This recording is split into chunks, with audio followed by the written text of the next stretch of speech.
할렐루야. 하루를 시작하는 성도들께 하나님의 은혜와 평강의 축복이 함께 하시길 기도합니다. 오늘 하루 우리의 삶을 인도하실 하나님의 은혜를 기대하며 주시는 말씀 앞에 하나님을 향한 소망을 붙드시는 우리 모든 성도님들 되시기 바랍니다. 12월 24일 말씀으로 여는 아침. 오늘 우리에게 주신 하나님의 말씀은 특별히 성탄절을 앞두고 이사야 11장 1절에서 9절 말씀을 함께 보겠습니다. 이새의 줄기에서 한 싹이 나며 그 뿌리에서 한 가지가 나서 결실할 것이요 그의 위에 여호와의 영 곧 지혜와 총명의 영이요 모략과 재능의 영이요 지식과 여호와를 경외하는 영이 강림하시리니 그가 여호와를 경외함으로 즐거움을 삼을 것이며 그의 눈에 보이는 대로 심판하지 아니하며 그의 귀에 들리는 대로 판단하지 아니하며 공의로 가난한 자를 심판하며 정직으로 세상의 겸손한 자를 판단할 것이며 그의 입에 막대기로 세상을 치며 그의 입술의 기운으로 악인을 죽일 것이며 공의로 그의 허리띠를 삼으며 성실로 그의 몸에 띠를 삼으리라. 그때의 이리가 어린 양과 함께 살며 표범이 어린 염소와 함께 누우며 송아지와 어린 사자와 살찐 짐승이 함께 있어 어린 아이에게 끌리며 암소와 곰이 함께 먹으며 그것들의 새끼가 함께 엎드리며 사자가 소처럼 풀을 먹을 것이며 젖먹는 아이가 독사의 구멍에서 장난하며 젖된 어린 아이가 독사의 굴에 손을 넣을 것이라. 내 거룩한 삶 모든 곳에서 해됨도 없고 상함도 없을 것이니 이는 물이 바다를 덮음같이 여호와를 아는 지식이 세상에 충만할 것임이니라. 아멘. 오늘 우리가 함께 읽은 이사야 11장 말씀, 남왕국 유다에 불의하였던 왕, 그러니까 악한 왕이었던 아하스의 통치 시절을 배경으로 하고 있습니다. 특별히 구약 성경은 여러분 어떤 예수님을 소개하고 있을까요? 바로 메시아로 오실 예수 그리스도를 소개하며 신약 성경은 이미 오신 메시아에 대해서 증거를 하고 있는데 이 구약의 말씀 가운데에 특별히 오늘 히브리서 11장의 배경 남왕국 유다의 악한 왕이었던 이 아하스의 통치 시절을 제가 배경으로 한다라고 말씀을 드렸습니다. 아하스라고 하는 이 사람은 이 남유다의 왕으로 북이스라엘을 치기 위해서 아수르와 조약을 맺습니다. 사실상 조공을 바쳐가면서 북이스라엘을 공격하게 해달라고 하죠. 그런데 결국 이것이 나중에는 올가미가 되어서 유다까지 아수르의 위협을 받게 되는 그런 어리석은 선택을 하고 있는데 이런 악한 왕의 통치에서 백성은 여러분 어떻게 될까요? 고통을 받을 수밖에 없죠. 평화의 시대에는 백성들이 평안합니다. 그런데 평안의 시기가 아닌 특별히 혼란의 시기라든지 전쟁의 시기 가운데에 가장 고통받는 이들이 바로 백성들 아니겠습니까? 바로 이런 악한 왕이 전쟁을 일으키기 위해서 많은 준비를 하고 있으니 백성들은 얼마나 많은 수탈을 경험하겠습니까? 이때 선지자 이사야는 하나님께서 이 유다 땅 가운데에 선한 왕을 보내시고 그 나라를 새롭게 하실 것을 예언하는 말씀이 바로 오늘 이사야 11장에 있는 말씀입니다. 이사야는 예언하기를 이새의 줄기에서 한 싹이 날 것이라고 예언을 합니다. 여러분, 이새가 누구입니까? 다윗의 아버지이죠. 그리고 그 줄기에서 한 싹이 나는데 바로 다윗의 자손을 통하여서 메시아가 올 것을, 그 땅을 완벽하게 통치할 메시아가 올 것을 예언을 하고 있습니다. 1차적으로는 지금 이 나라를 아하스라고 하는 이런 미련하고 악한 왕이 통치를 하고 있기에 1차적으로는 이 악한 왕이 사라지고 선한 왕이 올 것이라는 어떤 1차적인 그런 예언이 있습니다. 바로 그의 아들 히스기야를 통하여서 아하스로 인한 악행들이 없어지고 이제 다 개혁이 되어지고 하나님 앞에서 새로운 나라를 세우리라고 하는 예언의 말씀이 오늘 11장의 말씀입니다. 그리고 실제적으로 새롭게 세워질 왕은 유다를 다스리면서 그의 아버지 아하스와는 달리 하나님을 경외하고 하나님 앞에서 공의를 실천하고자 하는 그런 일들을 행하면서 아버지와는 아주 다른 모습을 보였습니다. 뿐만 아니라 아버지로 인하여서 나라가 위기를 경험하게 되는, 그러니까 아수르로 인하여서 침공을 받았던 히스기야는 하나님 앞에서 기도하고 엎드림을 통하여서 그 나라를 위기 가운데서 그렇게 또 구원하는 그런 일도 있었습니다. 바로 이 예언은 히스기야나 또 그 이후에 요시야 왕과 같은 그런 선한 왕들을 통하여서 이 나라가 회복할 것이라는 1차적인 예언과 동시에 더 나아가서 이제 이 나라가 영원한 하나님 나라로서 하나님 나라의 왕이 되시는 예수 그리스도를 바라보는 예언의 말씀이라고 할 수 있습니다. 그렇습니다, 여러분. 이 땅 가운데에 히스기야 왕, 요시야 왕, 이런 사람들이 분명 선한 왕이었지만은 그러나 그들의 통치가 그 나라의 영원함을 보장하지 못했습니다. 그 나라를 영원히 평안의 반석 위에 세우지 못했습니다. 그렇다면 누구를 통하여서 이 나라가 1차적으로는 그 유대 땅 나라라고 하는 그 작은 나라가, 그리고 영적으로 큰 틀에서 하나님 나라가 어떻게 평안하게 영원하게 세워질 수 있을까요? 바로 영원한 평화의 왕이 되시는 예수 그리스도를 통하여서 참된 하나님의 나라가 세워지게 되는 줄 믿습니다.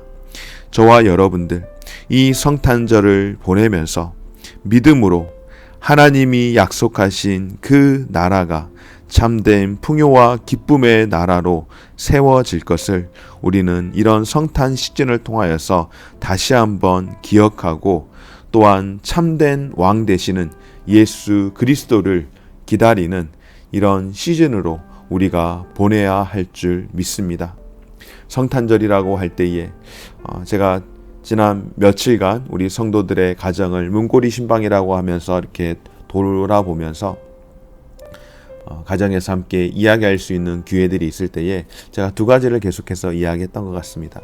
첫째는 바로 성탄이라고 하는 것은 우리의 왕이 되시는, 우리의 구원자, 구세주가 되시는 평화의 왕이 되신 예수님이 탄생하심으로 말미암아서 우리가 구원을 받게 되었음에 대한 하나님의 사랑에 대한 메시지가 있고, 또 한 가지 제가 그렇게 문고리 신방을 하게 되는 것은 이런 코로나의 상황 가운데에 어려움이 있지만은 그럼에도 불구하고 이 어려움 가운데서 2년 가까이 얼굴도 보지 못하고 있는 형편이었지만은 여전히 성도님은 우리 물된 동산교회의 영가족입니다. 영원한 가족이며 영적인 가족입니다. 라는 의미로서 관심과 사랑의 표현으로 그렇게 신방을 했다라고 하는데, 이 성탄을 기다리는 마음으로 그런 일을, 목양적 사역을 감당을 했습니다. 여러분, 이 성탄을 기다릴 때에 우리의 마음이 어때야 할까요? 바로 그렇게 비록 함께 얼굴을 대면하지 못하였지만 문고리로 신방으로라도 접한 우리 성도들께서도 하나님의 사랑과 또 교회의 사랑과 그 구원의 은혜를 기억하면서 이 성탄을 어떤 마음으로, 어떤 자세로 우리가 기다려야 하는가? 바로 참된 왕이 되시는 예수 그리스도가 우리에게 영원한 왕으로 오셨음을 기다리는 그런 믿음의 시간들이 되어지기를 주의 이름으로 축원합니다. 사랑하는 여러분, 세상에서 말하는 좋은 왕이란 바로 나라를 잘 통치하고 평화롭게 하고 부강하게 하는 그런 왕이 좋은 왕이라고 할 수 있지 않겠습니까? 그래서 많은 경우에 강한 나라를 세우기 위해서 강한 군대를 일으켜 주변 나라를 정복함으로써 평화와 풍요를 얻으려고 지금까지 동서고금을 막론하고 많은 왕들은 그렇게 살아왔습니다. 결국 전쟁을 통하여서 힘을 얻는 자가 평화를 얻고 풍요를 얻는다라고 그렇게 이야기를 하는데, 사실은 굉장히 모순되죠. 우리나라도 분단 국가로서 이런 부분에 있어서 평화적 통일이, 항구적인 평화적 통일이 이루어지기를 그렇게 기도하는데, 이런 상황 가운데서 특별히 분단된 우리 조국 가운데서 가장 많은 이 경쟁을 하는 부분 중에 한 곳이 바로 군비 아니겠습니까? 아마 저 북한도 마찬가지고 우리나라도 마찬가지입니다. 힘의 균형을 통하여서 평화를 이루려고 하는 그런 것들이 있습니다. 어찌 보면 굉장히 모순된 선택이라고도 할 수 있을 것 같습니다. 그러나 여러분, 참되신 평화의 왕 누구일까요?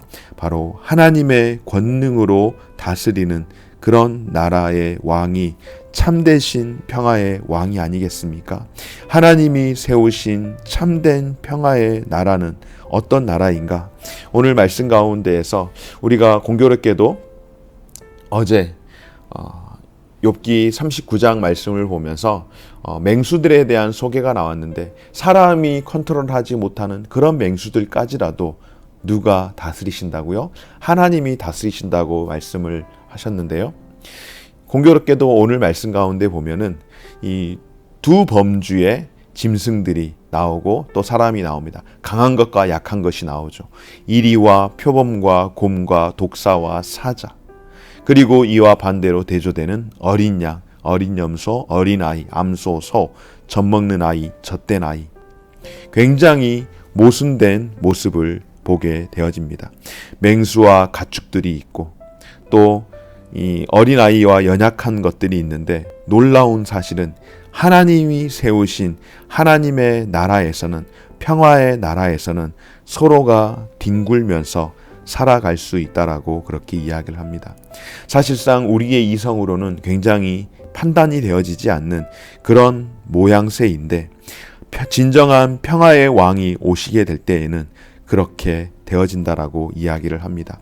물론 배경적으로는 이스라엘을 에워싸고 있는 그런 강대국이 있는 상황 가운데서 하나님의 나라가 왕성해질 것이라고 이야기하지만은, 결국 그의 나라가 완성이 되어질 때에 교회가 세상 가운데서 이런 평화의 나라를 만들어 가야 한다라는 것을 우리에게 보여주고 있는데요.